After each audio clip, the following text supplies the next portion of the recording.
How's it going, junkies? It's your host, Video Game Junkie, and if you have not seen part 1, please watch it first before you watch this one. But this is the second part of a many-part series of the history of the Galactic Empire with the Stormtroopers.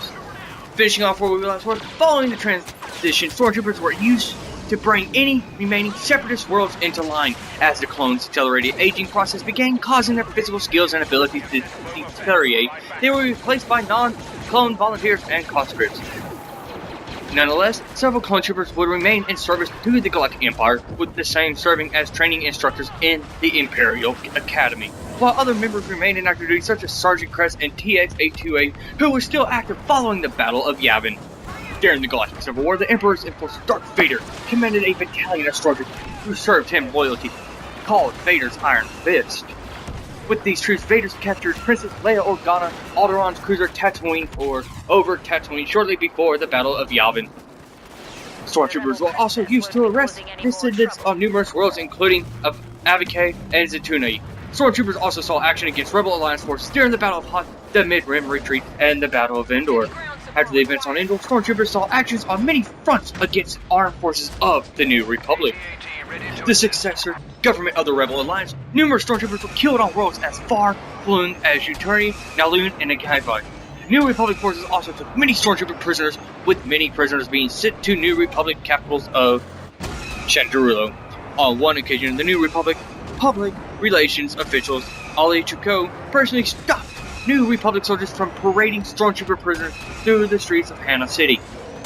Later, Stormtroopers saw action during the liberation of Kashyyyk and the Battle of Jakku. Following the defeat of the Empire at Jakku, the remnants of the Empire signed the Galactic Coordinates with the New Republic. The Galactic Coordinates forbade the recruitment and mobilization of Stormtrooper forces and forced the Empire to abandon its network of Imperial Academies.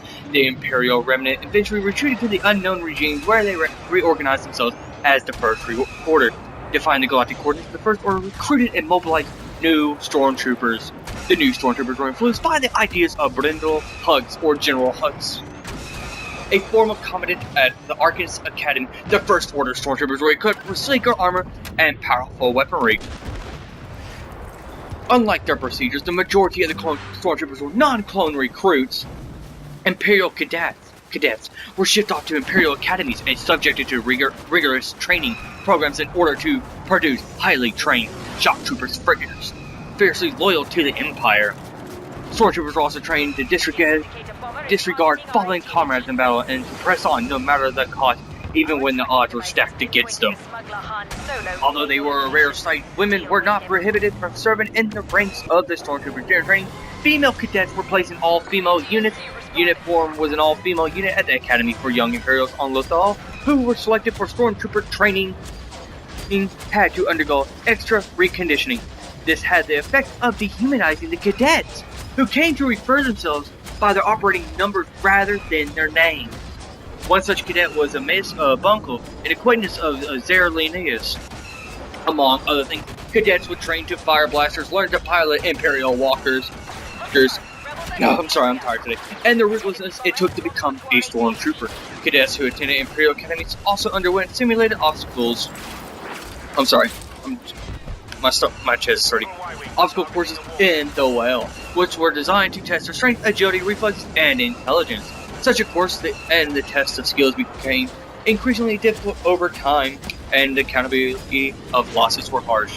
While cadets attended the academy, they wore white uniforms and specialized helmets similar to the standard Stormtrooper or pilot gear. Aside from their basic training, many cadets were also assigned to other non-combatant duties on base. Such duties that offered cadets the opportunity to gain experience over their peers and were often presented as rewards for excellent performance during training exercises. As cadets were being evaluated, the officers in training were often instructed to take note of their performance that might denote an affinity for the Force, and reported to one of their superiors. Cadets who met their special protection was taken by the Grand Inquisitor and forcibly inducted into Project Harvester, a top-secret Imperial base on Arcanist cassettes.